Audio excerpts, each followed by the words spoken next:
dulu ya. Abian, Adnan,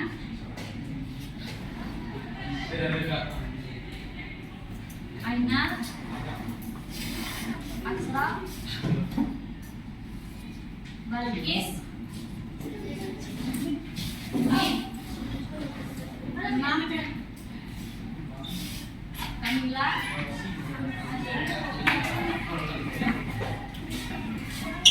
Lutfia,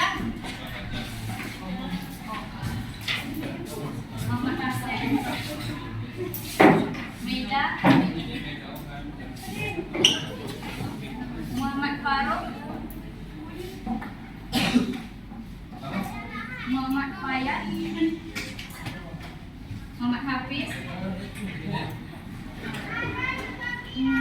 Nandila, Nandita,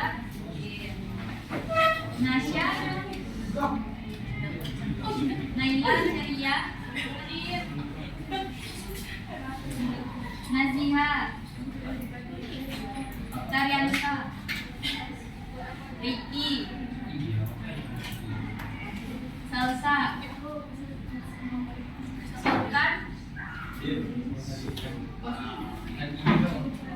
Tiffany,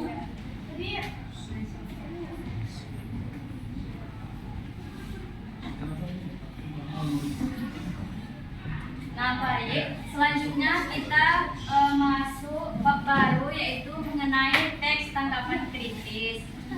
Nah sebelum kita masuk tentang teks tanggapan kritis, kira-kira apa nih yang terlintas di pikirannya masing-masing tentang tanggapan kritis ini? Ada yang bisa menjawab?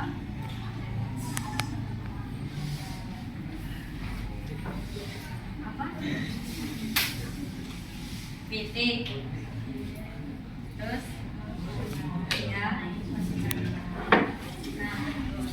Nah jadi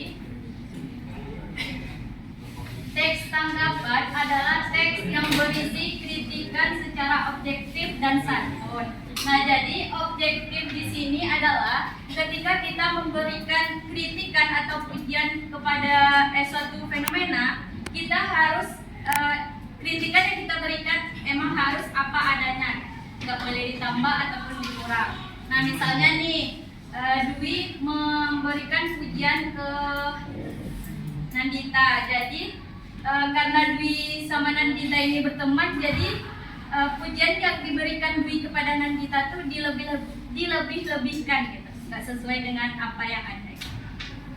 Nah sedangkan santun di sini adalah ketika kita memberikan kritikan atau pujian, kita harus menggunakan bahasa yang baik. Nah, jadi ketika kita mengkritik suatu fenomena atau ketika kita mengkritik orang lain, kita harus memperhatikan bahasa atau kata-kata kita terlebih dahulu agar tidak menyinggung yang dikritik. Nah, sedangkan teks tanggapan kritis adalah teks yang berisi pemberian kritik terhadap kekurangan atau kesalahan yang berkaitan dengan isu yang sedang berkembang di masyarakat.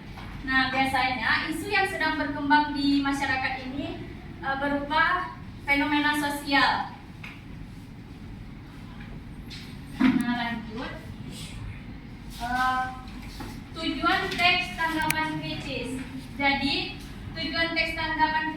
teks tanggapan kritis ini bertujuan untuk memberikan pandangan terhadap permasalahan yang sedang berkembang.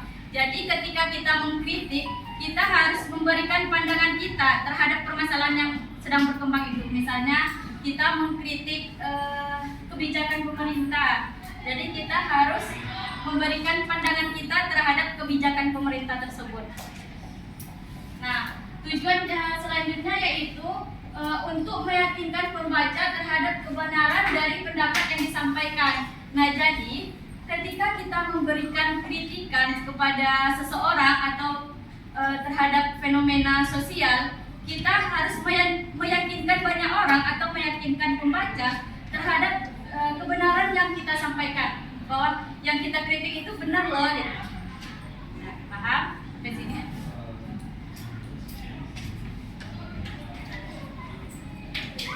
Nah, jadi teks tanggapan kritis ini juga juga memiliki jenis-jenis.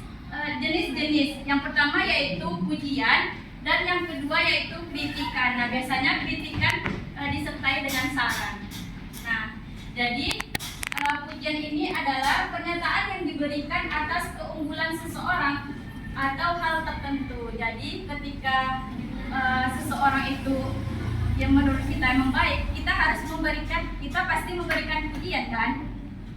Nah, contoh kalimatnya, menurut saya film Avatar 2 layak untuk ditonton. Meskipun durasi panjang, plot disajikan tidak membuat penonton bosan, tetapi penasaran dengan akhir cerita. Visual, karakter, dan dialog dalam film pun disajikan menarik. Nah, ini merupakan contoh dari kalimat pujian. Menurut saya, film Avatar layak untuk ditonton. Ini alasannya, layak untuk ditonton. Ini kalimat pujiannya. Alasannya,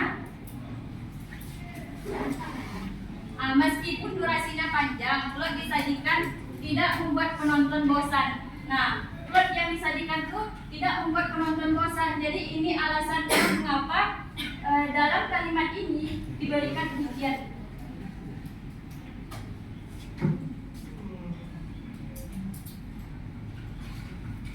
Nah, yang kedua yaitu kritik. Nah, jadi kritik adalah tanggapan yang disertai dengan pertimbangan baik atau buruknya suatu fenomena. Nah, dalam kalimat ini menurut saya film Avatar 2 terlalu panjang. Ada beberapa adegan yang dibuang tanpa menghilangkan inti cerita. Nah, ada beberapa adegan yang harus dibuang tanpa menghilangkan inti cerita. Nah, itu termasuk saran dari yang mengkritik. Nah, alasannya saya merasa sedikit kebosanan karena durasinya mencapai 3 jam lebih. Nah, saya merasa sedikit kebosanan. Nah, itu merupakan alasan dari yang mengkritiknya. Paham?